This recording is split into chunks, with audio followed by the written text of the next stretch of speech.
Hello, my name is Jacob Adame. I am an MFA student here at Cal State San Bernardino, and I go by the artist name Briar Rosa. I am a figurative artist. I am a sculptor, a printmaker, and an illustrator. I try to use the medium that best fits the concept. The reason I'm really passionate about figurative painting is because it has a tradition based off craft and technical ability, and because it has always it's been with me for so long. I have always had a passion for that since I was very young, when I used to draw Marvel Comics, and I tried to replicate the musculature of the characters. And from there I kind of consumed the figure, and my dad would take me to the Norton Simon Museum and I'd see the Vermeer paintings, and we bought a print of the girl with the pearl earring, and I had that on my wall, and I wanted to try to get to that level of craft and technique. And that's kind of where I cut my teeth as far as the technique of drawing. And when I got into UCR, I learned conceptual-based art, and so I became a sculptor. But when I went back to grad school, I wanted to kind of go back to what I used to be really passionate about, which was drawing and technique and craft.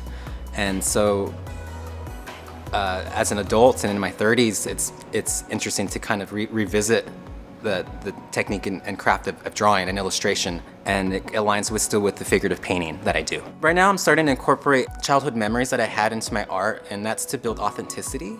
And I would question myself, what as far as the craft and the tradition of painting and drawing, what can I contribute to that? And so I said, the things that I know is the 90s era, because I grew up in the 90s, and I paint pictures of my friends, or I draw pictures of my friends, I pose them, I photograph them, but I specifically try to go for this JCPenney catalog look, or Calvin Klein, specifically in like the early 90s, which had black and white photography that conditioned me aesthetically. So the 90s aesthetic is tied with me as far as using color, and that's why I use a lot of pink and a lot of saturated colors. Also with painting and figurative painting, I started working with symbolism in painting, specifically flowers. Like, would try to perhaps subvert that symbol. So the painting in the background is using dead roses. And so to me, like, the rose is the symbol of love, but as the dead rose, it's more the symbol of unrequited love. My friend Patricia and I got together, and I posed her just like the Calvin Klein ad campaign from the 90s. I had her dress in black. I had her wear like Doc Martens, and the Doc Martens to me, as far as symbolism, is kind of tied to punk and goth. Those are very specific things that I think about. To me, it's interesting to see people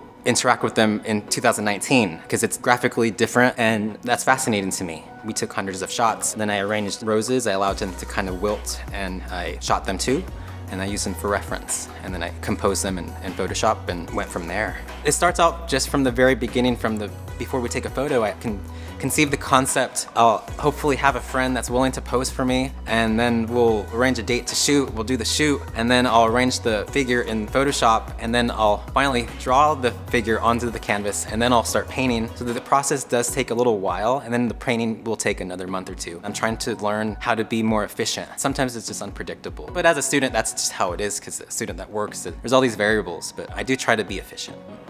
I was born in San Bernardino, and I graduated from San Bernardino High. From that point, as a student that had just graduated, there wasn't an art community in San Bernardino, and social media wasn't a thing at the time. So it was hard to find a presence of artists, and it was hard to kind of find connection.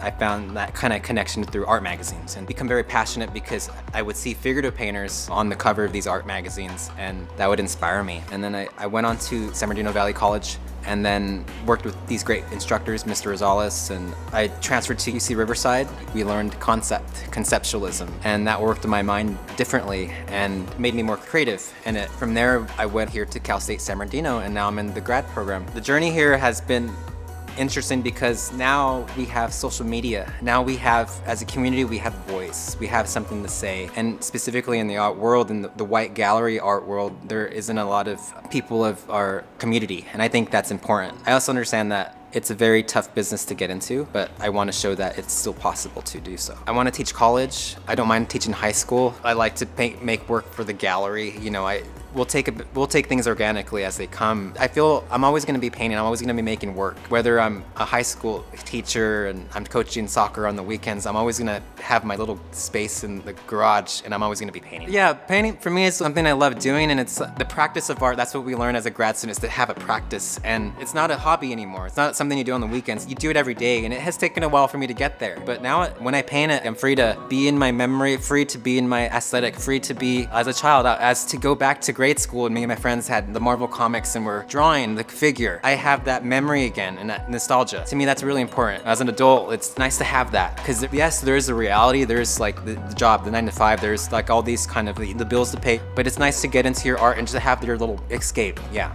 Don't ever give up. And it's hard because San Bernardino is a very blue collar city that you get a job to provide for your family, to buy a house, and you just take those logical steps after high school. And it's scary to get into art, and because I went through that too.